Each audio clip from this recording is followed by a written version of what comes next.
السلام علیکم ناظرین، گفتگو سیزن 2 کے ایک اور ایپیسوڈ میں آپ کی خدمت میں ڈاکٹر عمیر حاضر ہے۔ آج ہمارے ساتھ ایک بہت خصوصی شخصیت موجود ہیں جو burns and trauma unit Hyderabad کے ڈائریکٹر ہیں۔ He is also professor of plastic surgery, اور آج ان کے ساتھ گپ شپ لگائیں گے اور ان سے جانیں گے ان کی زندگی کیسی۔ ڈاکٹر تحمید اللہ، السلام علیکم سر۔ وعلیکم السلام عمیر، تھینک یو ویری مچ کہ آپ نے ہمیں یاد کیا اور ہم حاضر ہوئے۔ Sir thank you for being on this show, and I am really honoured کہ آپ آئے، آپ نے اپنی مصروف زندگی سے ٹائم نکالا اور آپ نے ہمیں آج جوائن کیا، اور نہ صرف میں بلکہ ہماری پوری ناظرین آپ کی جتنی بھی وزڈم ہے اس سے ہم کوشش کریں گے کہ لطف اندوز ہوں۔ سر آپ کی اگر ہم زندگی سے سٹارٹ کریں سر، آپ کی پیدائش اور انیشیل ڈیز سر کہاں پہ ہوئی اور کس طرح آپ سر میڈیکل کے شعبے کی طرف روانہ ہوئے؟ میری پیدائش جو ہے وہ ایک بہت ہی تاریخی شہر چارسدہ جو دریائے کابل کے کنارے پر واقع ہے، وہاں ایک چھوٹا سا گاؤں ہے، وہاں میری پیدائش ہے۔ اور پھر ارلی 60s میں ہم وہاں سے پشاور آئے تعلیم اور تربیت کے سلسلے میں، اور پھر یہیں پہ سارا تعلیم کا سلسلہ چلا۔ اور جو شیر شاہ سوری روڈ ہے، جس کو جی ٹی روڈ کے نام سے جانا جاتا ہے، اس پہ ایک بہت ہی قدیم اسکول ہے جو غالباً 1930 میں علامہ مشرقی عنایت اللہ صاحب نے بنایا۔ اچھا، اور وہ اس کے پہلے پرنسپل بھی رہے، government high school number 1 Peshawar شہر۔ جی بالکل، دیٹس کوائٹ تو وہاں سے میں نے میٹرک کیا۔ اچھا جی۔ اور اس کے بعد پھر ایک بہت دوسرا جو تاریخی ادارہ ہے پاک پشاور میں، وہ ایڈورڈز کالج، آپ کو معلوم ہے ایڈورڈز کالج 1900 میں بنا۔ ہاں جی۔ اور وہاں سے میں نے ایف ایس سی کیا، اور اس کے بعد پھر خیبر میڈیکل کالج جو اس صوبے کا پہلا میڈیکل کالج تھا، اور غالباً 1954-55 میں سٹارٹ ہوا، اور ان کا جو پہلا بیچ تھا جی وہ غالباً 1960 میں فارغ ہوا۔ بالکل سر، جو آپ میڈیکل کے شعبے میں آئے سر، اکثر میں بہت سارے مہمانوں سے یہ سوال پوچھا ہے، کیا سر یہ آپ کی اپنی ایک خواہش تھی یا کسی والدین کی ایک خواہش تھی؟ How did you come into medicine? Is it something you dreamed about in school, یا کوئی آپ کے ذہن میں کیسے آیا سر کہ میں نے میڈیکل کے شعبے میں ہی جانا ہے؟ نہیں، میرا تو کبھی بھی یہ ارادہ نہیں تھا کہ میں میڈیکل کے شعبے میں جاؤں گا۔ اچھا جی۔ میرا اپنا ارادہ یہ تھا کہ میں کسی اسکول میں ٹیچر بنوں گا۔ اچھا۔ اور اس زمانے میں ٹیچرز اور ان کی بڑی آؤ بگت ہوا کرتی تھی، اور ایک اسٹوڈنٹ کے لحاظ سے آپ کے ذہن میں اپنے اساتذہ کا ایک امیج ہوتا ہے، تو اس سے متاثر ہو کے ہم نے بھی یہی سوچا تھا کہ ہم اسکول کے ٹیچر بنیں گے۔ میرے والد صاحب نے مجھے بتایا کہ یہ جس ملک میں آپ رہتے ہیں سر، وہاں کے لیے میری آپ کو یہ نصیحت ہوگی کہ آپ ڈاکٹر اگر آپ بن سکتے ہیں اور آپ جا سکتے ہیں تو آپ وہ کریں۔ اچھا۔ تو اس طرح پھر میں نے اپنا ارادہ چینج کیا، ٹھیک ہے جی۔ اور پھر میں نے میڈیکل کالج میں ایڈمیشن لیا، اور پھر آخر کار چونکہ مجھے ٹیچر ہی بننا تھا، جی جی، تو میں ایز اے فیکلٹی ٹیچر آ گیا۔ اچھا، وہ آپ کے دونوں خواب، والد صاحب کے خواب پورے اور آپ کو بھی خواب؟ بالکل، جو ان کی خواہش تھی کہ میں ڈاکٹر بنوں وہ بھی پورا ہو گیا، اچھا، اور جو میری خواہش تھی کہ میں استاد بنوں تو وہ استاد بھی بن گیا۔ اچھا سر، میڈیکل کالج کی لائف کیسی تھی سر؟ بچپنا ہوتا ہے، ایک نئی زندگی انسان شروع کرتا ہے، ایکسائٹمنٹ ہوتی ہے۔ آج کل تو سر انفارمیشن بڑی ایزی ہو گئی ہے کہ آپ کو یوٹیوب پہ سب کچھ مل جاتا ہے۔ آپ کے زمانے میں سر اس اساتذہ کا کیا رول تھا؟ کیونکہ آپ کے پاس یا کتابیں تھیں یا اساتذہ تھے، انفارمیشن کا تو اور کوئی ذریعہ نہیں تھا۔ So how much did you enjoy medical school? یہ ایک بہت زبردست کویسچن آپ کا ہے، اور وہ یہ ہے اس لیے کہ اس زمانے میں استاد اور شاگرد کا جو رشتہ تھا وہ اتنا زیادہ مضبوط تھا کہ استاد ہمیشہ آپ کے لیے میسر ہوتا تھا۔ آپ کسی بھی وقت ان کے آفس میں جا سکتے تھے، ان کے ساتھ انٹریکٹ کر سکتے تھے، ان کے ساتھ بات چیت ہو سکتی تھی۔ اور دوسرا یہ کہ وہ احترام کا جو رشتہ تھا، آج کل میں میڈیکل کالجز میں جاتا ہوں مختلف، تو مجھے وہ ماحول نظر نہیں آتا جو ہمارے زمانے میں میڈیکل کالج میں تھا۔ لیکن میں اپنے دل کو تسلی دیتا ہوں کہ نئے زمانے کی نئی باتیں ہوتی ہیں، تو شاید اس لیے مجھے تھوڑا سا اپنا آپ اجنبی محسوس ہوتا ہے۔ اور میرے خیال میں اس زمانے میں جس طرح آپ نے بتایا کہ جو ایجوکیشنل ریسورسز تھے وہ اتنے زیادہ نہیں تھے، لیکن وہ بانڈنگ ٹیچر اور اسٹوڈنٹ کی اتنی زیادہ تھی کہ آپ کو کسی چیز کی کمی محسوس نہیں ہوتی تھی، اور جو استاد اور شاگرد کا رشتہ تھا وہ تمام زندگی چلتا رہتا تھا۔ اوکے، جو مینٹورنگ ہماری ٹریڈیشنل مینٹورنگ ہے وہ ابھی تک ہمارے ہاں اگر رائج ہوتی تو یہ جو نئے زندگی کے مسائل آپ دیکھ رہے ہیں خاص طور پر میڈیکل کے شعبے میں یا دوسرے کئی شعبوں میں شاید یہ نہ ہوتے۔ اب ہمارے ہاں جو ہے ایجوکیشن میں اور اتنی زیادہ تعلیمی ادارے، اس زمانے میں خیبر میڈیکل کالج اور ایوب میڈیکل کالج اس زمانے میں چونکہ وہ ایوب بھی نیا بنا تھا، لیٹ بنا ہے میرا خیال ہے، خیبر پہلے بالکل شروع میں خیبر میڈیکل کالج اور ساتھ میں پھر ایوب میڈیکل کالج، اور ان کے مشترکہ میرٹ لسٹ بنتی تھی کیونکہ ایڈمیشن ساتھ ہوتا تھا دونوں کا، تو دونوں اس میں پھر ایڈمیشن لسٹ بنتی تھی، اور اس میں جس کے نمبر زیادہ تر لوگوں کی آپشن یہ ہوتی تھی کہ ان کو خیبر میڈیکل کالج میں ایڈمیشن ملا ہے، اور پھر جو وہاں سے رہ جاتے تھے تو پھر وہ وہاں، لیکن کچھ لوگ اپنی پسند سے بھی وہاں چلے جاتے تھے۔ تو ایک بہت خوبصورت وقت تھا، اور اس زمانے میں جو خیبر میڈیکل کالج کی روایات تھیں، ہم اپنے پرانے اساتذہ سے ملتے تھے اور ان کے نام سن کے اور ان کے وہ ایک خاص طور پہ فیل کرتے تھے کہ ہم یونیورسٹی کے اسٹوڈنٹ ہیں اب، تو اب وہ چیز مجھے مفقود نظر آتی ہے، اور شاید اب چونکہ چیزیں بڑی تیزی کے ساتھ بدل رہی ہیں، اتنے تعلیمی ادارے بن رہے ہیں، اتنے زیادہ اسٹوڈنٹس ہیں، تو شاید وہ جو بانڈنگ ہے وہ تھوڑی سی کمزور ہوئی ہے، ویسی نہیں ہے جیسے آپ کے جس زمانے میں، جس زمانے کی ہم بات کر رہے ہیں اس زمانے میں بہت زیادہ تھی۔ آج کل میں سمجھتا ہوں یا شاید میں اس طرح فیل کرتا ہوں کہ وہ تھوڑی سی کمزور ہو گئی ہے۔ اس کی ایک مثال میں آپ کو یہ دوں کہ ابھی پچھلے یہ اپریل کے مہینے میں پلاسٹک سرجری کی ایک کانفرنس تھی اور ناگاساکی میں، تو ہم یہاں سے پاکستان سے بھی کچھ لوگ گئے، میں بھی اس میں شامل تھا۔ ناگاساکی میں کانفرنس کے دوران ہم سے ایک پروفیسر صاحب ملے جو ٹوکیو میں کام کرتے ہیں، اور انہوں نے ہمیں انوائٹ کیا کہ آپ ٹوکیو آئیں گے تو پھر آپ ہمارے یونٹ کو وزٹ کریں۔ ہم ٹوکیو میں ان کے ڈپارٹمنٹ چلے گئے، ان کا ایک لیب ہے اسٹیم سیل تھراپی پہ، وہ بہت ہی اعلیٰ درجے کا کام کر رہے ہیں۔ تو پروفیسر صاحب نے ہمیں پورے ڈپارٹمنٹ میں گھمایا پھرایا اور سب جگہوں پہ لے کے گئے، اور جن اسٹوڈنٹ سے ہماری ملاقات ہوئی تھی ناگاساکی میں، جب ان کو پتہ چلا کہ ہم آئے ہیں ان کے ڈپارٹمنٹ، تو سب ملنے کے لیے آ گئے، ملاقات ہوئی، باتیں ہوئیں، تصویریں بنی، اور اس کے بعد انہوں نے رخصت چاہی، لیکن رخصت جو تھی وہ اس طرح تھی کہ وہ پیچھے پیچھے سے رکھتے گئے، اور آخر میں ایک بندے نے دروازہ کھولا اور سارے نکل گئے۔ ہم نے پروفیسر موزونی سے پوچھا کہ یہ ان آپ کے اسٹوڈنٹ نے کیا حرکت کی؟ انہوں نے کہا کہ یہ چونکہ میں ان کا استاد ہوں تو یہ میری طرف کبھی کمر کر کے نہیں جائیں گے۔ What a beautiful. اب یہ ہماری روایات ہیں، ہماری روایات ہیں کہ آپ اساتذہ اور جو آپ کے شاگرد ہیں ان کے درمیان کیا احترام اور عزت کا رشتہ ہے۔ لیکن اب وہاں پہ دیکھ کے مجھے بہت ہی خوشی ہوئی۔ اب ایسی قومیں ضرور ترقی کرتی ہیں جہاں پہ یہ رشتے اور یہ عزت اور احترام باقی رہتا ہے۔ بالکل سر، آپ کی اس بات سے میں بالکل اگری کرتا ہوں، کیونکہ سر میری آپ کے ساتھ اس پوڈ کاسٹ کے سلسلے میں پہلی جب فون پہ ہوئی تو آپ نے پہلی بات یہی پوچھی کہ جو آپ کا نام ہے عمیر ودود، کیا یہ ڈاکٹر عبدالودود ہیں، پروفیسر فارماکالوجی؟ میں نے کہا وہ میرے ٹیچر تھے۔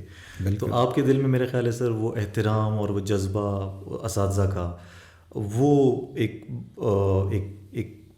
امپورٹنٹ پارٹ ہے آپ کی زندگی کا۔ میرا خیال ہے بہت سارا جو سکسیس ہے شاید وہ آپ کی زندگی کا یہ بھی ہے کہ آپ نے اساتذہ کو لک اپ ٹو کیا ہے، ان کو عزت دی ہے، ان سے بہت کچھ سیکھا بھی ہے۔ یہ میں آپ کو ایک بڑے پتے کی بات بتاتا ہوں کہ آپ بے شک اپنے تعلیمی اعتبار سے ایوریج بھی ہوں، لیکن آپ اپنے اساتذہ کا احترام کریں گے تو آپ زندگی میں ہمیشہ کامیاب اور کامران رہیں گے۔ یہ میں نے اپنے اس 60 سال کی زندگی میں یہی ایک سبق سیکھا ہے کہ پشتو اردو میں ایک محاورہ بھی ہے، با ادب با نصیب، تو میرے خیال میں یہ اب بھی ویلڈ ہے. Sir I will take this advice, I might write it in my diary. اور میں تو اساتذہ کی احترام کرتا بھی ہوں, لیکن آپ نے جو کہا ہے, کیونکہ آپ نے ایک ترقی کی ہے, آپ نے ایک پیک ٹچ کی اپنی ترقی کا, اور جیسے آپ نے کہا کہ اساتذہ کا احترام کریں گے تو آپ کبھی پیچھے نہیں رہیں گے, تو میرا خیال ہے میں ہو گئے, ہمارے ناظرین ہو گئے, بہت بڑا سبق ہے ہمارے لیے کہ ہمارے آپ نے ایک اچھی بات مجھے اور یاد دلا دی.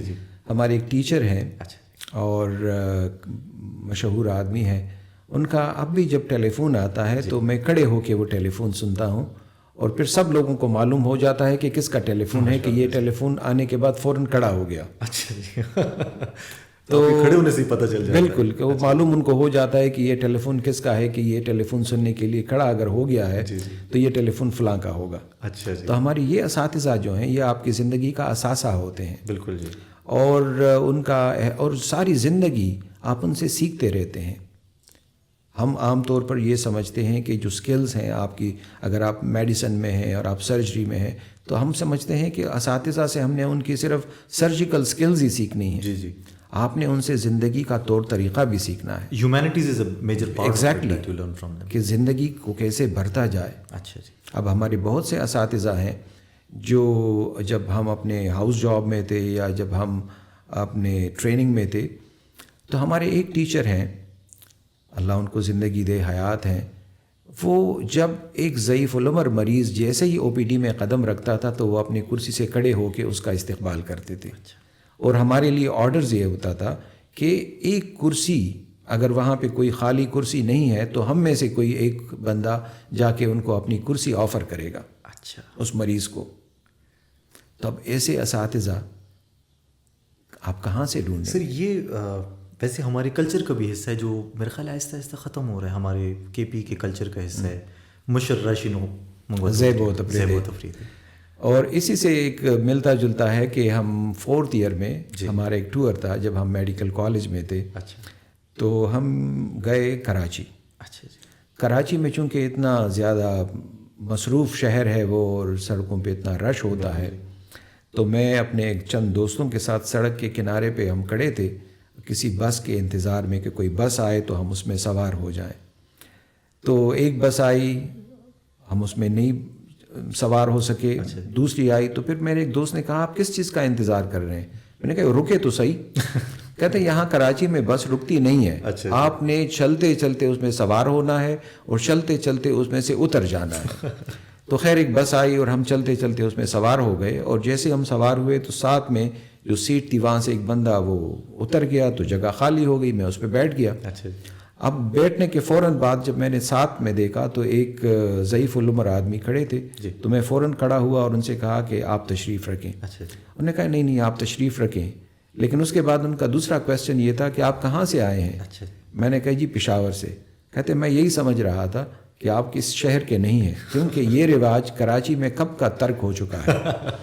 تو وہ رواج اب پشاور میں بھی عام ہے. مجھے اپنے بچپن کے زمانے کی اور پھر اسکول کالج کے زمانے کی باتیں یاد ہیں کہ جب ہم بس میں جایا کرتے تھے, کوئی خاتون کوئی بچہ جیسے ہی بس میں آتے اور جگہ نہ ہوتی تو 10 بندے کھڑے ہو کے اس کو اپنی جگہ دے دیتے. بالکل جی بالکل. بچوں کے ساتھ, خواتین کے ساتھ. اب شاید وہ چیزیں تھوڑی سی کم ہوتی جا رہی ہیں. میرا خیال ہے ہاں جی تھوڑا سا چینج ہو گیا. شاید اس کا ریزن یہ بھی ہو سکتا ہے سر کہ حجرہ سسٹم ابھی نہیں رہا, کیونکہ پہلے تو جیسے پشتو میں کہتے حجرہ ہوا آئی کہ بہت مشرانوں سے رکھی نا. Exactly. We use to sit with the elders, we learn from them. ابھی تو بچوں کو بڑوں کے ساتھ انٹریکٹ کرنے کا موقع بہت کم ملتا ہے. جی. مجھے یاد ہے کہ جب آپ اسکول کالج میں ہوتے تھے آپ کا انٹریکشن ہوتا تھا اسٹوڈنٹس کے ساتھ, اپنے ٹیچرز کے ساتھ. مسجد میں آپ جاتے تھے, آپ اساتذہ ہوتے تھے, ان کے ساتھ آپ کا انٹریکشن ہوتا تھا. اس طرح اب جب آپ گھر میں والدین آتے تھے تو سارے بچے اپنے والد کے ارد گرد بیٹھ جاتے تھے. آپ اب جب گھر جائیں تو کوئی ہر آدمی اپنے کمرے میں بند ہے. اور اگر آپ نے, میں سب لوگوں کو یہ بتاتا ہوں کہ اگر آپ نے بیک وقت گھر کے تمام افراد سے ملنا ہے تو آپ یہ کام کریں کہ آپ جا کے وائی فائی کا سوئچ آف کر دیں. تو جیسے ہی وائی فائی بند ہوگا تمام کمروں سے لوگ نکل آئیں گے اور لاؤنج میں بیٹھ جائیں گے اور معلوم نہیں کیا ہو گیا. تو یہی ایک طریقہ ہے کہ گھر کے تمام افراد سے ملاقات ہو. میں عام طور پر ہمارے پاس جتنے بھی مریض آتے ہیں اس میں یہ ہے کہ جب ان سے بات چیت ہوتی ہے تو اس میں یہی ہوتا ہے کہ والدین کے ساتھ ان کا انٹریکشن نہیں ہے، وہ چاہے لڑکیاں ہوں یا لڑکے ہوں. تو میں ان کو یہی کہتا ہوں کہ کم از کم ایک گھر کے کچھ اصول ہونے چاہیے. بالکل جی. کہ اگر دوپہر کے وقت کھانے پہ آپ سارے مل کے بیٹھ کے لنچ نہیں کر سکتے کیونکہ سارے لوگ مصروف ہوتے ہیں، لیکن ڈنر پہ تو سب آ سکتے ہیں. اور اس میں بھی ہمیں چاہیے کہ ہم اپنا موبائل فون ایک سائڈ پہ رکھ دیں. بالکل جی. اور یہ اب ایک سوشل ڈائلیما ہے کہ آپ کے ساتھ گفتگو بھی چل رہی ہے اور وہ اپنے موبائل میں بھی دیکھ رہا ہے. ہاں جی. میرا خیال ہے سر یہ تو ایک بہت ایک بدتمیزی میں آتا ہے، چاہے وہ بڑا ہو چھوٹا ہو، کہ آپ سے کوئی بات کر رہا ہو آپ موبائل میں لگے ہیں، موبائل پہ وہ لگا ہوا ہے. یہ میرا خیال ہے اب کیونکہ آپ دھیان ہی نہیں دے رہے اس کی بات کو کہ وہ کیا بات کرنا چاہ رہے ہیں. سر آپ نے پلاسٹک سرجری شروع کی sir, it's been a very long time. جب آپ تو بہت ایک انیشیل لوگوں میں سے ہیں جو پلاسٹک سرجری میں آئے. سر ابھی تو دیکھیں کلچر اس طرح ہے کہ سوشل میڈیا کی وجہ سے بہت سارے لوگ پلاسٹک سرجری کی طرف ایستھیٹکس کی وجہ سے آتے ہیں کہ لپ فیلرز ہو جائیں یا چلیں وہ ٹرانسپلانٹ ہو جائے، اس قسم کے ڈفرینٹ پروسیجرز کی وجہ سے. Sir why did you choose plastic surgery? یہ بھی ایک بڑی دلچسپ کہانی ہے. اچھا جی. ہم نے جب MBBS کیا تو ہم نے ہاؤس جاب کے لیے آنا تھا. جی. لیڈی ریڈنگ ہاسپٹل میں نے پہلے میڈیسن میں ہاؤس جاب کیا. پروفیسر بخ بلند صاحب ایک بہت بڑا نام ہے میڈیسن کا، ان کے ساتھ میں نے اپنے میڈیسن کا 6 مہینے کا جو ہاؤس جاب ہوتا ہے وہ ان کے ساتھ کیا. پھر جب سرجری میں ہم نے جانا ہوا تو سرجری میں جب ہم انٹرویو کے لیے گئے تو وہاں پہ 3 ڈپارٹمنٹس تھے، سرجیکل A, B اور C. تو سرجیکل A میں پروفیسر رحیم گل صاحب جو تھے وہ پروفیسر تھے، اور سرجیکل B میں پروفیسر طاہر حسن صاحب جو تھے وہ پروفیسر تھے. تو جب میں خود گیا ہوں اور میں نے ان سے کہا کہ میرٹ میں میرا چونکہ آگے تھا، میرا میرٹ اچھا تھا، تو وہ انہوں نے مجھ سے پوچھا کہ جی آپ کے پاس چوائس ہے، آپ کس وارڈ میں جانا چاہتے ہیں؟ تو میں نے B کا نام لیا. تو وہ تھوڑے سے حیران ہو گئے کیونکہ پروفیسر طاہر حسن صاحب اپنے غصے کے اعتبار سے مشہور تھے. تو انہوں نے کہا کہ آپ B میں جانا چاہتے ہیں؟ میں نے کہا ہاں جی میں B میں جانا چاہتا ہوں. اور اس کی ایک وجہ تھی، اس میں وجہ یہ تھی کہ پروفیسر طاہر حسن صاحب اس صوبے کے پہلے پلاسٹک سرجن ہیں. بالکل جی، بے شک. اور انہوں نے وہاں انگلینڈ میں جو بہت مشہور نام ہے، مثال کے طور پر جو جیک موسٹارڈے ہیں ان کے ساتھ کام کیا. ایئن جیکسن صاحب یہ ان کے ساتھ رجسٹرار رہے ہیں. اور پھر بعد میں مجھے موقع ملا جب میں مشیگن میں تھا کچھ عرصے کے لیے، تو ایئن جیکسن کے ساتھ میں نے کچھ کام کیا. تو طاہر حسن صاحب چونکہ وہاں اس زمانے میں کوئی پلاسٹک سرجری کا الگ سے ڈپارٹمنٹ تو تھا نہیں، تو انہوں نے یہ کیا کہ سرجیکل یونٹ میں ایک سائیڈ روم بنا کے انہوں نے بنایا، اور وہاں پہ جتنے بھی پلاسٹک کے پروسیجر ہوتے تھے وہ طاہر حسن صاحب وہاں پہ کرتے تھے. تو ایک وہاں سے ہمیں ایک وہ ملا کہ ہم نے اس سائٹ پہ جانا ہے. اچھا، اس زمانے میں ذہن میں یہی تھا کہ پلاسٹک سرجری کا جو بنیادی کام ہے وہ ریکنسٹرکشن ہے. بالکل جی. اب ہم ہر سال تقریباً پورے پاکستان میں 60 سے 70 پلاسٹک سرجن فیلوز پروڈیوس کر رہے ہیں. ماشاءاللہ. اس میں سے 80% لوگ جو ہیں they are not willing to work as a reconstructive surgeon. اچھا. ہاں، وہ چاہتے ہیں کہ وہ بوٹاکس، فلرز اور یہ ان چیزوں میں جائیں. اچھا. میں سمجھتا ہوں کہ اگلے 5 سالوں میں شاید آپ کو برنز سرجن کوئی نہ ملے. آپ اگر مجھ سے یہ پوچھیں گے کہ اس شہر میں استھیٹک سرجن بہتر کون ہے تو شاید میں آپ کو 20-25 نام بتا دوں. لیکن اگر آپ مجھ سے یہ پوچھیں گے کہ اس شہر میں بیسٹ برن سرجن کون ہے تو شاید چند ہی نام ہوں جو آپ کو میں بتا سکوں گا. تو اسی چیز کو مد نظر رکھتے ہوئے پھر ہم نے یہ کیا کہ خیبر میڈیکل یونیورسٹی کے ساتھ ہم نے ایک برنز فیلوشپ شروع کیا. وہ اب ان لوگوں کے لیے اوپن ہوگا جو جنرل سرجری کی فیلوشپ کر چکے ہیں یا پلاسٹک سرجری کی فیلوشپ کر چکے ہیں اور اس میں جانا چاہتے ہیں. ٹھیک ہے. اور اس کے ساتھ ہی ہم نے 1 سال کا برنز نرسنگ میں ڈپلومہ کورس شروع کیا ہے. تو اس کا بھی بڑا فائدہ ہوگا کیونکہ جو نرسنگ کیئر ہے وہ بہت امپورٹنٹ ہوتی ہے برنز کے پیشنٹس کے لیے، بہت زیادہ امپورٹنٹ ہوتی ہے. تو یہ ہمارا ایک طریقہ وہ تھا، کہانی تھی کہ جیسے ہم پلاسٹک سرجری میں آئے. پلاسٹک سرجری میں پھر جب میں نے فیلوشپ کے لیے یہاں پہ اپلائی کیا تو اس زمانے میں جب میری ٹریننگ کمپلیٹ ہو گئی تو یہاں پشاور میں جو مائکرو واسکولر کمپوننٹ ہے پلاسٹک سرجری کا وہ بہت زیادہ نہیں تھا. ٹھیک ہے. تو اس کے لیے ہمیں جانا پڑتا تھا CMH پنڈی. جی. تو چونکہ CMH پنڈی آرمی کا ادارہ تھا اور وہاں پروفیسر تھے مامون رشید صاحب. تو ہم نے ان کو ریکویسٹ کی کہ جی ہم آپ کے پاس آنا چاہتے ہیں 6 مہینے کے لیے تاکہ ہم اپنے مائکرو واسکولر والا جو کمپوننٹ ہے وہ وہاں پہ کور کر سکیں. تو پھر کچھ عرصے کے لیے میں نے وہاں CMH میں کام کیا، CMH پنڈی میں. ٹھیک ہے. اور اس کے بعد ایگزام میں اپیئر ہو گیا. ایگزام پاس ہونے کے بعد مجھے ایک اسکالرشپ ملا. اچھا جی. جو امریکن میگزیلوفیشیل سرجری اور یہ جو ایجوکیشنل فاؤنڈیشن ہے اس میں پھر میں نے مختلف سینٹرز میں کام کیا اور اس میں NYU میں نے کچھ عرصہ گزارا. NYU میں اس زمانے میں جو پروفیسر صاحب تھے جوزف مکارتھی. جوزف مکارتھی امریکہ کے ان پہلے لوگوں میں شامل ہیں جنہوں نے پلاسٹک سرجری کی ٹیکسٹ بک کے بارے میں سوچا، کیونکہ اس وقت تک پلاسٹک سرجری کی کوئی ٹیکسٹ بک ہی نہیں تھی. اچھا. وہ مطلب بکھری ہوئی چیزیں تھیں. اور آپ تو کنورس ایک پلاسٹک سرجن تھے، وہ میکارتھی کے مینٹور تھے. اچھا. انہوں نے ان کے ساتھ کام کیا اور پھر میکارتھی صاحب نے ایک ٹیکسٹ بک جو ہے وہ ایڈٹ کی اور اس میں بہت سے لوگوں کا کام شامل کیا اور 8 والیومز پہ یہ کتاب جو ہے انہوں نے پبلش کی. اور بڑی تاریخی کتاب ہے. جی میں نے ان کے ساتھ بالکل، میں جب ان کے پاس گیا ہوں تو انہوں نے مجھے بتایا کہ میکارتھی صاحب تو آج کل بہت کم کام کرتے ہیں، تو آپ وہاں کیوں جانا چاہتے ہیں؟ میں نے کہا بس کام جو ہے وہ بھی تھوڑا بہت دیکھ لیں گے لیکن ان کی زیارت ہو جائے گی کیونکہ وہ ان اولین پلاسٹک سرجنز میں شامل ہیں امریکہ کے جنہوں نے ابتدا سے کام کیا اور جنہوں نے یہ وہ کیا.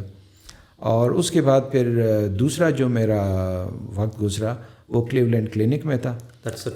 جی کلیولینڈ کلینک بھی مشہور جگہ ہے اور وہاں پہ جو میرے مینٹور تھے ارون کے گسین، یہ کرینیو فیشیل سرجن ہے، اور ان کے ساتھ ایک اور سرجن ہے بہمن گائرون.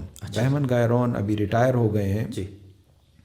اور رائنو پلاسٹی میں وہ ایک بہت بڑا نام ہے اب بھی. تو ان کے ساتھ کچھ عرصہ گزارا. اور پھر تیسرا جو میں نے وقت گزارا تو وہ ساؤتھ فیلڈ میشیگن میں تھا. اچھا. ساؤتھ فیلڈ میشیگن میں یہ این جیکسن صاحب جو ہیں، جو پروفیسر طاہر صاحب کے بہت قریبی دوست اور انہوں نے ایک جگہ پہ کام کیا تھا، ان کے ساتھ میں نے کچھ وقت گزارا. تو یہ کچھ وہاں پہ اس طرح کی ہم نے ایکسپیرینس ان سے لیا اور یہ سارے بہت پیارے لوگ تھے. سر آپ تو بہت مطلب بڑے لوگوں سے آپ نے سر آپ ان کے سائے میں رہے، آپ نے سیکھا. So how did it change you? ٹھیک ہے skill is one thing, how about sir the personality, جو آپ کی پرسنالٹی پہ افیکٹ رہا ہے اتنے بڑے لوگوں کا. Sir how did it change and what do you look at it? How do you look at it? جو آپ بڑے لوگوں کے ساتھ کام کرتے ہیں ان کی زندگی کا کچھ نہ کچھ اثر آپ ضرور لیتے ہیں اور ہر آدمی سے آپ کچھ نہ کچھ سیکھتے ضرور ہیں.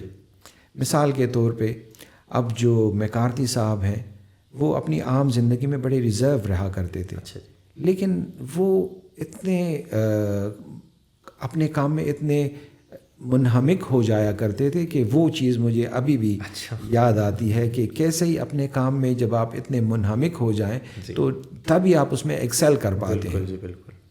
اس طرح جو این جیکسن صاحب ہیں ان کا یہ تھا کہ وہ سمجھتے تھے کہ آپ اپنے فیلڈ میں بھی ایکسل کریں لیکن آپ کے ارد گرد جو لوگ ہیں ان کے ساتھ آپ کا کنیکشن ہونا بہت ضروری ہے. اچھا. اس کے بغیر آپ سروائیو نہیں کر پائیں گے. بالکل جی. تو یہ چیز ہم نے وہاں سے لی.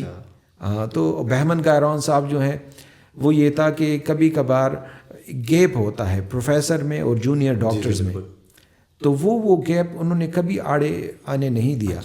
وہ جب بھی ان کو موقع ملتا تھا آ کے ہمارے ساتھ بیٹھ جاتے تھے، ہمارے ساتھ ان کی گپ شپ چلتی رہتی تھی اور ہم نے ان سے بہت کچھ سیکھا. اور اس زمانے میں وہ اپنی جو انہوں نے ٹیکسٹ بک لکھی ہے پلاسٹک سرجری پہ، اس زمانے میں وہ اس پہ کام کرتے تھے، اور اس میں انہوں نے کچھ چیزیں حوالے کر دیں کہ یہ چیپٹر پڑھ لیں، وہ پڑھ لیں، اور اس میں پروف ریڈنگ کر لیں.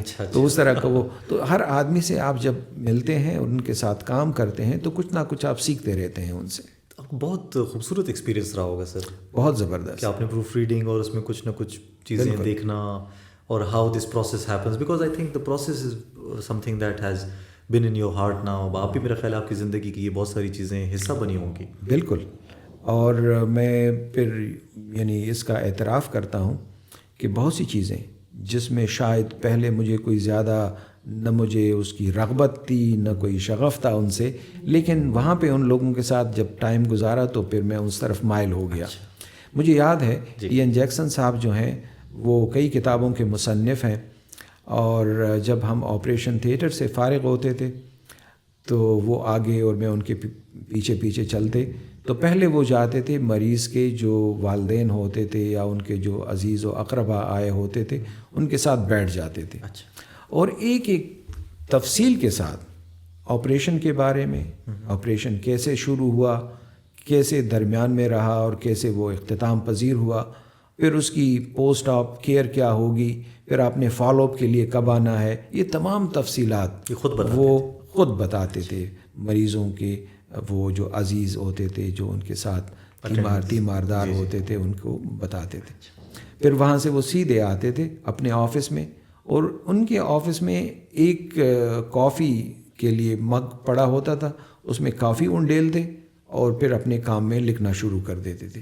پھر میں نے ایک دن ان سے پوچھا، میں نے کہا سر جب ہم کوئی چیز لکھتے ہیں اور اس میں ایک دن گزر جائے تو اگلے دن اس صفحے کو 3 دفعہ پڑھتے ہیں تاکہ خیالات کا سلسلہ وہیں سے جوڑا جا سکے جہاں سے ٹوٹ گیا تھا، لیکن آپ تو آ کے بیٹھ کے شروع ہو جاتے ہیں. انہوں نے کہا یہ کوئی مشکل کام نہیں ہے، اس کی صرف آپ نے ایک مشق کرنی ہے کہ آپ جب اس کے عادی ہو جائیں گے تو آپ کے لیے آسان ہو جائے گا. تو واقعی یہ ایک مشق ہے، اگر آپ وہ کریں گے اپنے خیالات کا سلسلہ وہیں سے جوڑنے کے لیے تو پھر آسان ہو جاتا ہے. تو اس طرح کی بہت سی چیزیں جو ہیں وہ آپ ان کی زندگی سے ساتھ ساتھ لیتے جاتے ہیں. اچھا سر آپ سر برنز یونٹ کے ڈائریکٹر بھی ہیں سر. آپ نے بہت کام سر برنز اس میں کیا ہے، پلاسٹک سرجری بھی آپ کی اسی سے ریلیٹڈ زیادہ تر ہے. Sir being a doctor sir I have been through orthopaedics and medicine and cardiology and everything house job میں sir. Orthopedics was somehow a little bit heartbreaking for me, looking at people with fractured bones and everything, خاص کر جب bomb blast victims آتے تھے. Sir, burns unit, isn't it hard sir? کیا آپ کی personality پہ effect نہیں پتا کہ آپ burn patients دیکھتے ہیں؟ Isn't it like too heartbreaking? بہت زیادہ مشکل ہے. دنیا میں جتنے بھی ڈاکٹرز ہیں اور میڈیکل پروفیشنلز ہیں، ہیلتھ کیئر پرووائڈرز ہیں، ان میں ڈپریشن کی شرح جو ہے وہ سب سے زیادہ پلاسٹک سرجنز میں ہوتی ہے. ان پلاسٹک سرجنز میں جو برنز کو ٹریٹ کرتے ہیں، ان نرسز میں جو برنز کو ٹریٹ کرتے ہیں. اور اس کی وجہ یہ ہے کہ جب آپ ایک دفعہ ایک برنز کے پیشنٹ کو دیکھتے ہیں اور وہ جس تکلیف سے گزرتا ہے، وہ تکلیف آپ تھوڑا تھوڑا کر کے اپنے ساتھ گھر بھی لیتے جاتے ہیں. اور پھر یہ ہے کہ اگر کوئی مریض 80% یا 90% جل چکا ہے تو اس کی فیملی کا جو دکھ درد ہے وہ بھی آپ روزانہ دیکھتے ہیں، آپ کے ساتھ شیئر کرتے ہیں. اور ڈیفینیٹلی وہ آپ کی شخصیت پہ اور آپ کے روزمرہ کے کام کاج پہ اور آپ کے دوسرے کاموں پہ اثر انداز تو ہوتی ہیں. لیکن اس کے ساتھ ہی میں سمجھتا ہوں کہ ایز اے ڈاکٹر ہم اس کمیونٹی کے ساتھ ایک سوشل کنٹریکٹ میں ہیں. اور وہ سوشل کنٹریکٹ یہ ہے کہ جیسے میں نے ایک پبلک سیکٹر میڈیکل کالج میں پڑھا، ابھی آپ دیکھ لیں کہ کسی پرائیویٹ میڈیکل کالج میں جب آپ پڑھتے ہیں تو آپ کتنا پے کرتے ہیں ان کو. ہمارے زمانے میں ہم نے 1 روپیہ پے نہیں کیا، ہم نے وہاں سے MBBS کیا. پھر جب آپ ٹریننگ کرتے ہیں، آپ نے ایک پبلک سیکٹر ہاسپٹل میں ٹریننگ حاصل کی، اور وہ اسی قوم کے پیسے سے آپ نے ٹریننگ حاصل کی. اور جب موقع آتا ہے کہ آپ نے اب وہ کام کرنا ہے جو سوسائٹی کو ضرورت ہے، سوسائٹی کو ضرورت ہے ایک برن سرجن کی، ایک مائکرو واسکولر سرجن کی، ایک ریکنسٹرکٹیو سرجن کی. اور پھر میں یہ کہوں کہ نہیں، میں نے یہ تینوں کام نہیں کرنے، میں نے صرف ایستھیٹکس کرنے ہیں. اس ملک میں ہمارے پاس ایستھیٹک کرنے کا اگر کوئی جواز ہے تو مجھے بتا دیں. جس ملک میں لوگ ابھی بھی ملیریا سے مرتے ہوں، بالکل جی، جس ملک میں ٹی بی ابھی بھی عام ہو، جس ملک میں ڈینگی سے لوگ مر جاتے ہوں، جس ملک میں پریگننسی کتنے خطرات اور نقصانات کا باعث بنتا ہو. اب مجھے ایک اور چیز جو بہت زیادہ تکلیف دیتی ہے وہ یہ ہے کہ ہمارے جو پیریفرل ہاسپٹلز ہیں اور جو ہمارے دور دراز کے اسپتال ہیں وہاں پہ ہم مشکل سے ایسے ڈاکٹرز ٹرین کر کے بھیجتے ہیں جو پریگننٹ خواتین کا خیال رکھ سکیں جی، کیونکہ وہاں پہ یہ برتھ کمپلیکیشنز بہت زیادہ ہوتی ہیں. ہم بمشکل کچھ لوگوں کو گائنی میں ٹرین کرتے ہیں اور اس میں سے 50% اگر ایستھیٹک گائنی کی طرف چلی جائیں تو پھر آپ اس میں کیا کر سکتے ہیں؟ ایگزیکٹلی سر. تو ہمیں چاہیے کہ ہم جس سوشل کنٹریکٹ میں ہیں اس معاشرے کے ساتھ ہم اس کو پورا کریں. معاشرے کو جس ٹریٹمنٹ کی یا جس سروس کی ضرورت ہے ہم اس کی طرف جائیں. سر میرا انیشیل کویشچن بھی اسی طرف تھا سر کہ اتنے ہم پلاسٹک سرجنس ٹرین کرتے ہیں اور آپ نے خود دیکھا، آپ نے کہا 80% جو ہیں وہ ایستھیٹکس کی طرف چلے جائیں. کیا ہماری پرائیورٹیز غلط ہو گئی ہیں sir? Where did we go wrong as a community?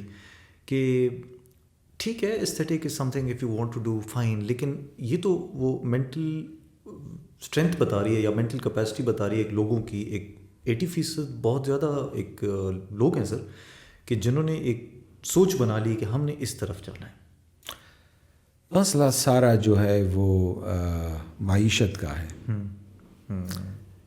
میں یہی سمجھتا ہوں کہ جب تک ہم برنز سرجنز کو اور نرسز کو کوئی انسینٹیو نہیں دیں گے روپے پیسے کی شکل میں، تب تک شاید ہم اس ٹریٹمنٹ کو اور اس پروفیشن کو بہتر نہیں بنا سکتے. میں اس کی ایک مثال دیتا ہوں.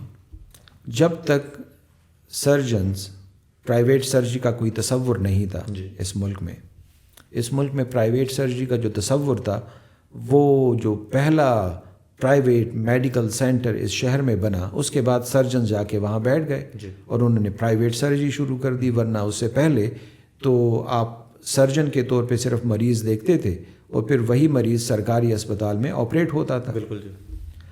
اس زمانے میں آپ دیکھیں جو بیسٹ گریجویٹ ہوتے تھے میڈیکل کالجز کے وہ سارے میڈیسن کی طرف جاتے تھے. ہاں جی. کیونکہ ان کو معلوم تھا کہ زیادہ معاشی طور پہ یہ لوگ زیادہ اسٹیبل ہوتے ہیں. لیکن جیسے ہی پرائیویٹ سرجری شروع ہو گئی تو رجحان بدل گیا کہ اب سرجن جو ہیں وہ فزیشین سے زیادہ کماتے ہیں تو سارا رجحان اس طرف آ گیا.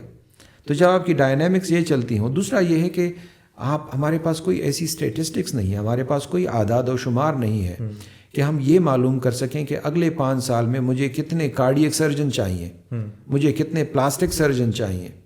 بس ایک چال ہے کہ ایک ہوا چل پڑی ہے کہ اس آدمی نے اس اسپیشلٹی میں جانا ہے. اب آپ دیکھ لیں اگر ہم اس طرف توجہ دیں کہ ہمارے پاس اس صوبے میں پیڈیاٹرک نیورولوجسٹ اب بھی نہیں ہے. نہیں جی بالکل ٹھیک ہے. اچھا پیڈیاٹرک پلاسٹک سرجن اب بھی نہیں ہے. ہمیں چاہیے کہ ہم ان شعبوں پہ زیادہ توجہ دیں جو موجود نہیں ہیں. اور میرے خیال میں جو ہمارے پالیسی میکرز ہیں ان کو بیٹھ کے اس بات پہ سوچنا چاہیے کہ ہمیں اپنا کوئی ایسا، اب امریکہ میں دیکھ لیں، امریکہ میں وہ حساب کتاب رکھتے ہیں کس اسپیشلٹی میں ان کو اگلے سال کتنے لوگ چاہیے. وہ پیرامڈ سسٹم ہے. اس میں اگر کوئی آ جاتا ہے تو وہ اگر نہیں کم چاہیے تو اس کا میرٹ اوپر چلا جاتا ہے اور جس میں زیادہ لوگ ہوں اس میں آپ کو آسانی، زیادہ لوگ چاہیے اس میں آپ کو آسانی سے مل جاتا ہے. تو یہی سسٹم ہمیں بھی چاہیے کہ ہم اس طرح کا اپنی ضرورت کے مطابق لوگوں کو ٹرین کریں. اب آپ دیکھ لیں بہت سی اسپیشلٹیز جو ہیں وہ اس میں اتنی اوور کراؤڈنگ ہے کہ وہاں مزید لوگوں کو بھیجنا میرے خیال میں ان کے ساتھ بھی زیادہ. بالکل جی. ان کو نہ پھر جگہ ملتی ہے نہ ان کو پیریفری میں جگہ ملتی ہے. تو ہمیں چاہیے کہ تھوڑی سے ہم، دوسرا یہ ہے کہ ہمیں پیریفرل ہاسپٹلس کو مضبوط کرنا ہوگا. اب میں مثال دیتا ہوں آپ کو برنز کی. برنز جو ہے یہ برن سینٹر یہ اس صوبے کا واحد برن سینٹر ہے. بالکل جی. پورے صوبے سے یہاں پہ مریض ریفر کیے جاتے ہیں. اب اگر پیریفری میں ہمارے پاس چھوٹے برن سینٹر ہوتے تو 10, 15, 20, 30% تک برنز وہاں پہ ٹریٹ ہو سکتے تھے, لوڈ نہ ہوتا. لوڈ نہ ہوتا. دوسرا یہ ہے کہ اب مثال کے طور پہ ڈیرہ اسماعیل خان میں ایک حادثہ ہو گیا اور وہاں سے مریض روانہ ہوا, 6 گھنٹے لگتے ہیں پشاور پہنچنے کے لیے, اور وہاں پہ کوئی ایسا بندہ نہیں ہے کہ وہ اس کو کم از کم پین کے لیے کچھ دے دے. بالکل جی. آئی وی کینولا پاس کر دے, کچھ اس کو فلوئڈ دے دے کہ ڈی ہائیڈریٹ نہ ہو, اور پھر وہ یہاں پہ کنٹیکٹ کرے برن سینٹر کے ساتھ کہ جی ہم نے اتنے مریض آپ کے پاس بھجوا دیے ہیں. اچھا. اب ہوتا کیا ہے, اب وہاں سے مریض آ گیا 9 بجے صبح, 11 بجے انہوں نے وہاں سے روانہ کر دیا, رات کو یہاں پہنچا, شام کو یہاں پہ جو ٹیم ڈیوٹی پہ ہے انہوں نے ان کو بتایا کہ جی برن سینٹر میں تو جگہ ہی نہیں ہے. اب مجھے یہ بتائیں وہ مریض کہاں جائے. تو میں یہی چاہتا ہوں کہ بالکل ایمرجنسی ہے. ہاں, اور یہ سردیوں کے موسم میں تو یہ بہت زیادہ ہمارے ساتھ پرابلم ہو جاتی ہے. اسی کے ساتھ جو ریلیٹڈ بات ہے وہ یہ ہے کہ ہم برنز سینٹرز کی بات کرتے ہیں کہ جی ہمیں فلاں جگہ پہ برن سینٹر چاہیے, ہمیں فلاں جگہ پہ برن سینٹر چاہیے. اس سینٹر کے بعد ڈیرہ اسماعیل خان میں برن سینٹر بنا, مردان میں برن سینٹر بنا, وہاں مٹا سوات میں ایک برن سینٹر بنا. ہمیں چاہیے کہ ہم پریونشن پہ بھی کام کریں. Very good. ہم نے پریونشن پہ یہ ایک پروپوزل دی ہے پروونشل ہیلتھ کو کہ ہمیں اسکول اور کالجز میں, یونیورسٹیز میں ایک برنز اویئرنیس کے سیشن لینے چاہیے, لوگوں کے پاس جانا چاہیے کہ ان حادثات کو کیسے روکا جا سکتا ہے. اس میں ایک قانون سازی ہمارے ہاں بہت ہوتی ہے, ہر چیز کے لیے کوئی قانون موجود ہے لیکن اس پہ عمل درآمد نہیں ہوتا. مثال کے طور پہ اب اسکول کے جو بچے ہیں ان کی جو وینز ہیں اس میں آپ گیس سلنڈر جو ہے وہ نہیں لگا سکتے. اب اگر آپ اس میں سلنڈر نہیں لگا سکتے تو ہمیں چاہیے کہ اس قانون پہ عمل درآمد بھی ہو. جی. اب میں نے اس پہ کبھی بھی اس طرح عمل درآمد ہوتے دیکھا نہیں ہے. اس میں والدین کا بھی حصہ ہے. اگر والدین آج یہ فیصلہ کریں کہ ہم کسی ایسے وین میں اپنے بچوں کو اسکول نہیں بھیجیں گے جو گیس سلنڈر پہ چلتا ہوگا, بالکل, تو مجبور ہو جائیں گے اور وہ اپنے گاڑی کو کنورٹ کر دیں گے ڈیزل پہ یا پیٹرول پہ. تو قوانین بھی ہمیں چاہیے, لیجسلیشن بھی چاہیے. اب بہت سے ایسے قوانین, ہم نے ان کو ایک سجیشن یہ دی تھی کہ Khyber Pakhtunkhwa burns prevention authority بنائی جائے, accidents and burns prevention authority بنائی جائے. اور اس میں یہ ہے کہ اگر کوئی ہوٹل یا ریسٹوران بن رہا ہے یا کوئی شاپنگ مال بن رہا ہے تو اس میں وہ تمام چیزوں کا خیال رکھا جائے کہ انسپیکشن ہو, اور اس میں یہ معلوم ہو کہ جناب اگر یہاں پہ خدا نخواستہ کوئی حادثہ ہو تو اس سے بچاؤ کے تمام اقدامات موجود ہوں. ٹھیک. ایک اسموک ڈیٹیکٹر ہے. اسموک ڈیٹیکٹر کے بارے میں جو تحقیق ہے وہ یہ ہے کہ جس بلڈنگ میں اسموک ڈیٹیکٹرز موجود ہوں وہاں انسانوں کے برنز کی وجہ سے مرنے کے امکانات 60% تک کم ہو جاتے ہیں.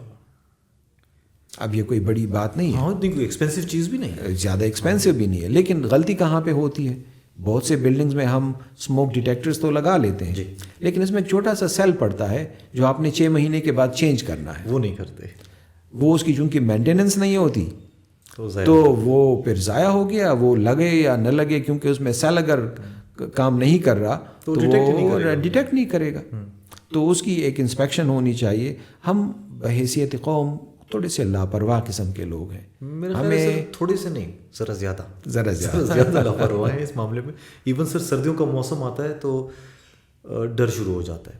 بالکل, کیونکہ سر گیس کی لیکیج, ہیٹر آن ہونا شروع ہو جاتا ہے. بالکل. اس کے تو سر آپ تو سر ایک یونٹ کو لیڈ کرتے ہیں, پشاور کا واحد یونٹ ہے, بڑا یونٹ ہے سر.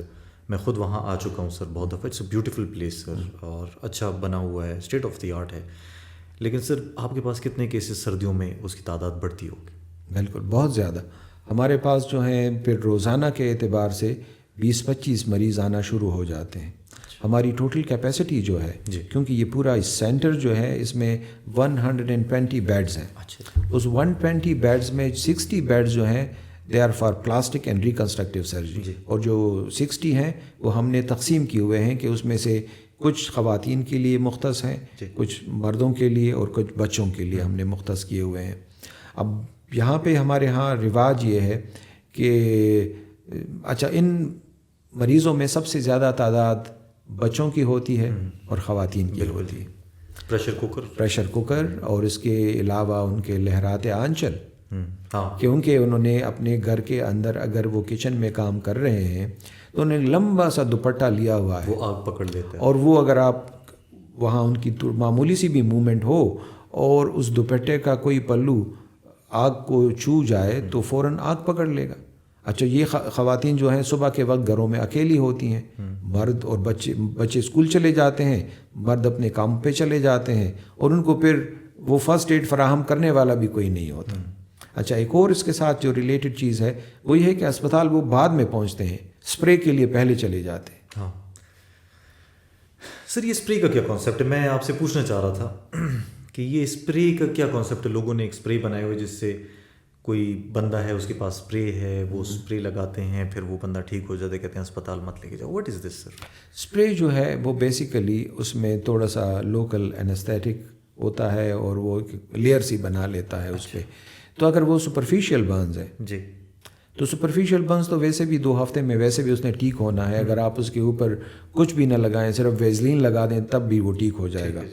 لیکن اگر وہ ڈیپ ڈرمل برن ہے یا 3rd ڈگری برن ہے تو ڈیفینیٹلی اس میں نقصان ہے, کیونکہ پھر کسی بھی پلاسٹک سرجن کے لیے, کسی بھی ڈاکٹر کے لیے اس کا اسیس کرنا مشکل ہو جاتا ہے کہ اس کی ڈیپتھ کیا ہے. اچھا اور ڈیپتھ جو ہے وہ پھر آپ کو بتائے گی کہ اس برنز کا اب علاج کیا ہے. اگر وہ فل تھکنیس برن ہے تو ڈیفینیٹلی آپ نے اس کو ایکسائز کر کے اس کو گرافٹ کرنا ہے. ٹھیک ہے. لیکن اگر آپ اس کو ایسے نہیں کر پا رہے تو ڈیفینیٹلی وہ ڈیلے ہوگا, اور جتنا ڈیلے ہوگا اس کی کمپلیکیشنز اتنی بڑھیں گی. دوسرا یہ ہے کہ یہاں پہ جو ہمارے پاس اس طرح کے حادثات ہو جاتے ہیں, جو ہمارا 1122 والا محکمہ ہے اس کے لوگوں کو بھی ٹریننگ کی ضرورت ہے کہ انہوں نے کیسے رسپونڈ دینا ہے, کیسے ان کو ٹرین کیا جائے. بالکل, کہ وہاں سے ان کو کیسے نکالیں, کیسے یہاں پہ لے کے آئیں. انڈسٹریل برنز بہت زیادہ ہوتے ہیں. یہ جو ہمارا واپڈا ہے اس کے جو line mean high tension wires پہ کام کرتے ہیں وہ بغیر کسی پروٹیکٹیو ایکوپمنٹ کے اوپر چلے جاتے ہیں. نہ کوئی بیلٹ ہوتی ہے, نہ کوئی ہیلمٹ ہوتا ہے, نہ کوئی گلوز ہوتے ہیں, اور یہاں پہ اس آدمی کو بہادر سمجھا جاتا ہے جو ان تمام پریکاشنز کے بغیر جو ہے وہ ہائی ٹینشن وائر پہ کام کرے. دانر دی نیری گی. اچھا نیری دل چدی ہے وہ میرے خیال میں بیوقوفی کی دوسری قسم ہے, اور اس میں پھر ایمپوٹیشن تک بات چلی جاتی ہے. ہاں, ہر سال کئی پیشنٹ جو ہیں ان کی ایمپوٹیشنز ہو جاتی ہیں, اور وہ ٹراما کے ساتھ پھر آپ کو معلوم ہے کہ وہ ایک مریض کے ساتھ ان کا پورا خاندان جو ہے وہ سفر کرتا ہے. اچھا سر, آپ نے برنز کو اتنے نزدیک سے دیکھا. میرا اپنا ایک ہمیشہ سے یہ سوچ رہا ہے کہ میں تو ہاتھ بھی جل جائے تو میرے ذہن میں یہی ایک کوشچن آتا ہے, چھوٹا سا بھی اگر ایک مطلب معمولی گرم چیز کو بھی ہاتھ لگا لو, کہ اس آگ کو برداشت نہیں کر سکتے تو آخرت کی آگ کو کیسے برداشت کریں گے. How much has this profession brought you close to your religion? میرے خیال میں اللہ کو پہچاننے کے لیے بس اتنا ہی کافی ہے کہ آدمی کی آنکھیں اور کان جو ہیں اور وہ کھلے ہوں اور وہ چیزوں کو دیکھتا رہے. آپ کو ہر جگہ پہ اللہ کی موجودگی جو ہے وہ نظر آئے گی. تو وہ غالب نے کہا تھا کہ دہر جز جلوہ یکتائی معشوق نہیں, دہر جز جلوہ یکتائی معشوق نہیں, ہم کہاں ہوتے اگر حسن نہ ہوتا خود بھی. کہ یہ دنیا جو ہے صرف اس چیز کی غمازی نہیں کر رہا کہ اللہ ایک ہے. اس کائنات میں حسن ازل جو ہے وہ خداوند ہے. تو اس حسن ازل نے جب اپنے آپ کو دیکھنے کی خواہش ظاہر کی تو انہوں نے انسان کو تخلیق کیا, انہوں نے اس دنیا کو تخلیق کیا. تو جب انہوں نے اپنے حسن کو دیکھنے کے لیے انسان کو تخلیق کیا تبھی ہمارا وجود ممکن ہو سکا. ہم کہاں ہوتے اگر حسن نہ ہوتا خود بھی, اگر وہ حسن ازل اپنے آپ کو دیکھنے کی تمنا نہ کرتا تو ہم نہ ہوتے. تو غالب نے تو اس زمانے میں کہہ دیا تھا. دوسرا یہ ہے کہ ڈاکٹروں کے لیے تو میرے خیال میں جو انسانوں کی زندگی کو وہ دیکھتے ہیں, اپنی زندگی پہ وہ سوچتے ہیں, تو ہر روز آپ خدا کے قریب ہوتے جاتے ہیں. سر بالکل. میں نے ہاؤس جاب میں سر ایک چیز نوٹ کی تھی, آپ سے بھی پوچھوں گا. میں تو مطلب کلینکل میں زیادہ نہیں رہا, لیکن ایک پیشنٹ تھا اور میں نے اس کے ساتھ فلوئڈ لگایا, ادھر ادھر کیا, خواری وغیرہ کی, میرا خیال ہے کوئی اس کا بلڈ پریشر بہت نیچے گر گیا تھا, ہارٹ فیلئر میں بھی تھا. It was a complicated case, an old man, but somehow he survived and they were thinking me and I was in مطلب کہ میں نے تو کچھ کیا بھی نہیں ہے, دس ہیپن, یہ تو خود اللہ نے بس کچھ کیا ہے. کیا آپ کے ساتھ سر ایسا کبھی ہوا ہے کہ you handle the patient that has recovered and you understand کہ this was not in my hand? بالکل. کبھی کبھار آپ ایک بہت اچھی سرجری کر لیتے ہیں اور اللہ میاں نے ڈاکٹرز کو اور سرجنز کو راہ راست پہ رکھنے کے لیے بڑا آسان سا ایک وہ رکھا ہوتا ہے کہ اگر تھوڑا سا بھی آپ کے دل میں بڑائی آ جائے کہ جناب آج میں نے بڑا زبردست تیر مارا اور زبردست کام کیا, اس میں آپ ایسے پھنس جاتے ہیں کہ پھر وہاں سے نکلنے کا کوئی راستہ نہیں ملتا. کبھی کبھار آپ سمجھتے ہیں کہ میرے ہاتھ میں کچھ نہیں رہا, لیکن وہ چیزیں ہو جاتی ہیں, بہت بہتر ہو جاتی ہیں. تو ڈیفینیٹلی, اور میرے خیال میں جو انسانوں کی غالب ہی کا ایک اور شعر ہے, وہ کہتے ہیں ہم تمام انسان جو ہیں وہ تمناؤں کے آدمی ہیں, ہماری خواہشیں ہوتی ہیں, تمنائیں ہوتی ہیں, اور ان تمناؤں کی وجہ سے غالب کہتا ہے کہ اگر کبھی کبھار آپ نے اپنا بھی حساب کتاب کرنا ہو, اپنا قد کاٹ معلوم کرنا ہو, تو اپنے آپ کو احتساب کے کٹہرے میں کھڑا کر کے اپنے خواہشوں کو دیکھ لیں. اگر آپ کی خواہشیں بہت بڑی ہیں تو آپ بڑے آدمی ہیں, اگر آپ کی خواہشیں چھوٹی ہیں تو آپ پھر اپنا اندازہ خود کیجئے گا. تو وہ کہتے ہیں ہے کہاں تمنا کا دوسرا قدم یارب, ہے کہاں تمنا کا دوسرا قدم یارب, ہم نے دشت امکان کو ایک نقش پا پایا. کہ میں نے ابھی اے خداوند, اور اس کو معلوم ہے کہ وہ سپیس ہمیں کون دے گا, وہ خداوند ہی فراہم کریں گے, وہ امکانات کون دے گا, وہ ہمیں خداوند ہی فراہم کریں گے.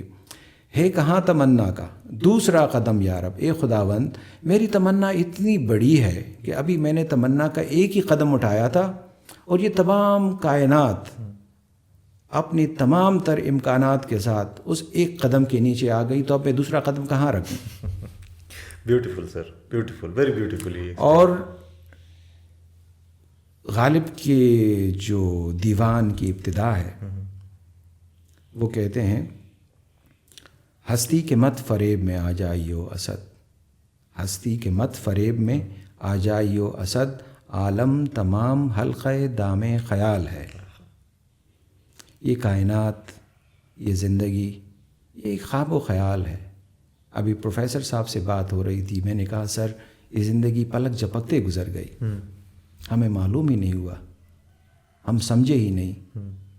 اور وہ جو زندگی کے ولولے تھے, جوانی کی ہمتیں تھیں, وہ اب بڑھاپے کی شکل میں ہمارے سامنے ہیں, ودن سیکنڈ گزر جاتے ہیں, وہ معلوم ہی نہیں پڑتا, معلوم ہی نہیں پڑتا. تو اسی وجہ سے تو غالب کہتے ہیں کہ ہستی کے مت فریب میں آ جائیے اسد, اس زندگی کے فریب میں آپ کبھی مت آئیے گا.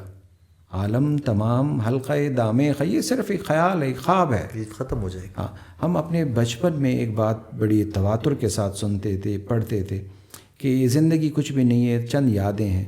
ہمیں لگتا تھا یہ کیسی بات ہے, کیا یادیں ہیں.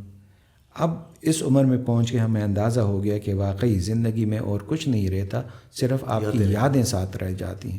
اچھا, پھر یادیں جو ہیں وہ اچھی بھی ہوتی ہیں, وہ تکلیف دہ بھی ہوتی ہیں, اور وہ تکلیف دہ یادیں آپ کو تمام زندگی دکھ دیتی رہتی ہیں. تو بہتر یہی ہوتا ہے کہ ان کو بندہ بھلا دے. اچھا, اور جو اچھی یادیں ہیں, جو اچھے لوگ ہیں, جن کے ساتھ آپ کا اچھا وقت گزرا ہے, ان کو آپ اپنے قریب کرتے جائیں, دل کے قریب رکھیں, دل کے قریب رکھیں. اور زندگی میں موقع ملے تو ان سے ملا جائے, ان کے ساتھ جایا جائے, اور ان کے ساتھ بیٹھا جائے, ان کے ساتھ گفتگو کی جائے. عمیر جو کام کر رہا ہے وہ اتنا بڑا ہے کہ آنے والے لوگوں کے لیے بہت اثاثہ ہوگا. جس طرح آپ نے ایک سیریز رکھی ہے کہ لوگوں کو بلاتے ہیں, ان کی زندگی پہ بات کرتے ہیں, ان سے ان کی کہانیاں سنتے ہیں, تو یہی یادیں ہیں جو رہ جاتی ہیں. تو میرے خیال میں یہ ابھی ہم نے پوسٹ گریجویٹ میڈیکل انسٹیٹیوٹ میں ان سے ریکویسٹ کی ہے کہ جتنے بھی ہمارے سینئر ٹیچرز ہیں ان کے ساتھ جتنی بھی یادداشتیں ہیں, اور ان کی جتنی بھی تصاویر ہیں, اور ان کی جتنی بھی ویڈیوز ہیں وہ ہم ایک ہی جگہ پہ لا کے ان کو محفوظ کریں, ہسٹری بن جائے, پریزرو ہو جائے. اب اگر یہ چیزیں نہ ہوتی, اب یہ ہمارا جو علاقہ ہے, جو پشاور ویلی ہے, یہ گندھارا تہذیب کا ایک گڑھ رہ چکا ہے. اب اگر وہ ان کی پینٹنگز اور یہ مجسمے اور ان کی لکھت پڑھت موجود نہ ہوتی تو ہمیں کیا معلوم ہوتا کون آیا کون گیا. تو میرے خیال میں یہ چیزیں ہمیں پریزرو کرنی چاہیے. ہمیں اس کی قدر بھی نہیں ہے. سب سے زیادہ تکلیف دہ چیز یہ ہے کہ ہمیں اس کی قدر بھی نہیں ہے. اور وہ پرانی چیزیں جو ہیں وہ شہر سے, اس علاقے سے, ہمارے ملک سے آہستہ آہستہ مٹتی جا رہی ہیں, ختم ہو رہی ہیں. اس پرانے پشاور میں آپ کو بتاؤں, جب ہم نکلتے تھے یہاں پہ برٹش کاؤنسل کی ایک لائبریری ہوا کرتی تھی درویش مسجد کے بالکل سامنے. اب درویش مسجد کا بھی قصہ سن لیجیے. درویش مسجد جو تھا یہ بیسیکلی فری میسن ہال ہوا کرتا تھا. اچھا, یہ فری میسن ہال ہوا کرتا تھا, بڑے عرصے تک بند رہا. اور پھر یہ اس بورڈ پہ آپ نے 2 نام وہاں پہ پڑھے ہوں گے, ایک سلیمانی صاحب کا اور ایک فقیر محمد صاحب. بالکل. فقیر محمد صاحب جو ہیں یہ مولانا اشرف علی تھانوی صاحب کے خلیفہ تھے. اچھا. اور پھر فقیر محمد صاحب کے خلیفہ جو ہیں وہ سلیمانی صاحب تھے. جی. اور سلیمانی صاحب کے جو خلیفہ ہیں وہ ڈاکٹر فدا محمد صاحب ہیں. اچھا. جو اناٹمی کے پروفیسر ہیں. اچھا, پھر وہاں برٹش کونسل ہم جایا کرتے تھے. پھر مین صدر میں امریکن کاؤنسل کی لائبریری ہوا کرتی تھی. شاہی باغ میں آرکائیوز لائبریری ہوا کرتی تھی جو بعد میں شفٹ ہو گئی, ابھی یہ پشاور میوزیم کے ساتھ اس کے پاس ہے سر. اب وہ لائبریریز, وہ کتابوں کی دکانیں, اب دیکھیں لندن بک ہاؤس ختم ہو گیا, سعید بک بینک ختم ہو گیا, شاہین بک ہاؤس ختم ہو گیا. اب پشاور یونیورسٹی کا جو بک ہاؤس تھا وہ بھی آدھا ہو گیا, آدھے میں اب کچھ اور چیزیں بکتی ہیں اور آدھے میں کتابیں بکتی ہیں. تو وہ کلچر جو ہے کتاب کا, وہ علم و حکمت سے جڑنے کا, وہ اب رہا نہیں. اور میں ابھی ایک لکھاری ہے, یہ یونیورسٹی میں پروفیسر ہے تاریخ کا, ہیبریو یونیورسٹی اسرائیل میں. اچھا جی. جس کی بڑی مشہور کتاب سیپین کے نام سے آئی تھی, اور پھر وہ ہومو ڈیس کی ایک دوسری کتاب اس کی آئی. تو کتابوں کے سلسلے میں وہ ایک تقریب منعقد ہوتی ہے, جب کتاب کی رونمائی ہوتی ہے تو اس میں لوگوں کو بلایا جاتا ہے اور اس میں لوگ بیٹھ کے وہ چیدہ چیزیں مصنف کی خود اپنے الفاظ میں ان سے سنتے ہیں. اس طرح کی ایک تقریب لندن میں کسی یونیورسٹی میں تھی, اور اتنا رش تھا. یوول نوحا ہراری صاحب جو ہیں وہ اس میں موجود تھے, اور اتنا رش تھا کہ دل دھرنے کی جگہ نہیں تھی. اچھا.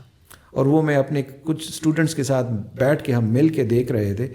میں نے کہا کہ یہ دن ہمارے پاس کب آئے گا کہ ہمارے ہاں بھی ایسا موقع ہو کہ کوئی علمی تقریب ہو, اس طرح کا کوئی موقع ہو, اور وہاں پہ لوگ اتنی زیادہ تعداد میں آ جائیں کہ ہمارے پاس کرسیاں کم پڑ جائیں. جی.